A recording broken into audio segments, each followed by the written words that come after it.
Alright, so this is how you do it. Not many people know about this, but you go, oh, it's steamy in here. It's a straight homemade in-house sauna.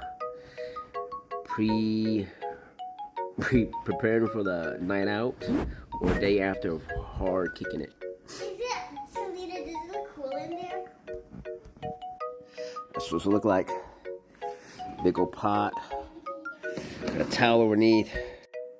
There we go. Hot pot. Is it recording? Yeah. Okay, count 5 seconds. 1, 2, 3. Okay, stop it. 5. Hope that helps out, man. That's how you get an in-home sauna. A lot of Chinese herbal medicine. And then, there you go. Don't forget your stick. Stir it up. Get that steam rising again. Gotta get that stick. Oh, look at that. Ooh.